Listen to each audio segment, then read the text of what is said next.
Well, when you're in a creative work, whether it's cooking or anything else, you're always doing research, whether it's just reading journals, trade journals, magazines, newspapers, anything. It's all research. I consider everything I do in terms of gathering knowledge, research. I think that the majority of the time you're always doing research. Even when you're not even thinking about it, you're doing research with something. And it's very important to know how to research, simply because you never know what you're looking for until you find what you're going to need until you get there.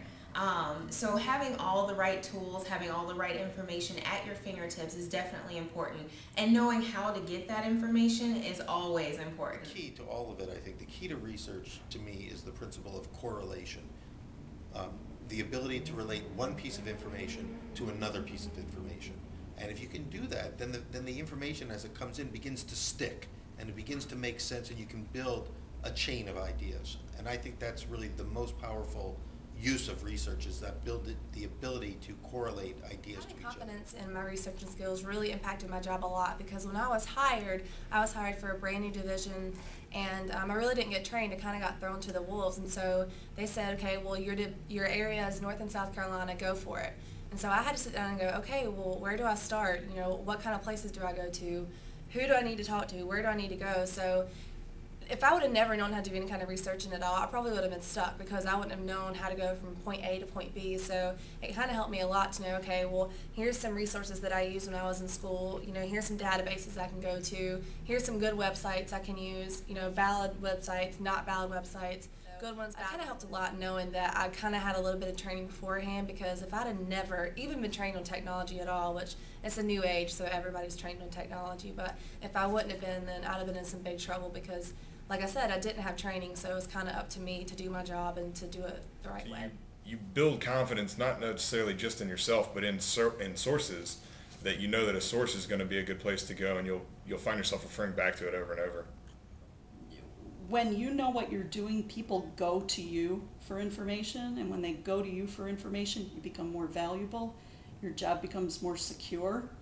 You're the go-to person, and you make yourself indispensable.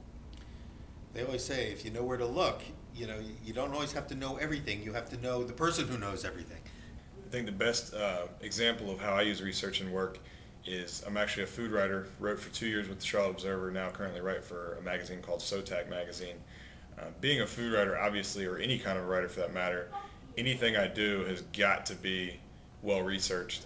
Obviously nothing's going to discredit what I'm writing or my opinion or just my column in general, more than if somebody realizes that something I've written is just completely incorrect or even partially incorrect. I mean, anything from the spelling of the chef's name at the restaurant to the address of the restaurant to anything that somebody might pick up on as being an incorrect piece of information, obviously is going to make me look less credible as a writer. So for me, it's really double and triple checking, going back and kind of making sure every little detail is as accurate as you can possibly make. Information research is very important, I think, especially in my line of work with recruiting.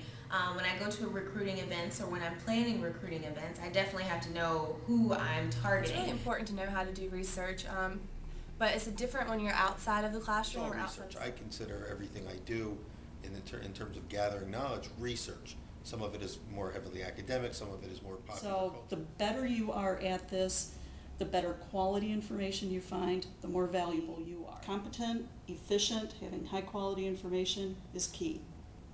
But it's the same process. In a sense, it's almost the joy of hunting for this knowledge that makes it even more interesting. And perhaps if you don't bring that joy to it, it seems like a chore. But if you can kind of get in the mindset that you're on a treasure hunt, so to speak, for the gems of knowledge that you wouldn't know on your own, and again, taking the idea of correlating that knowledge to other pieces of information, you can string together some very creative ideas.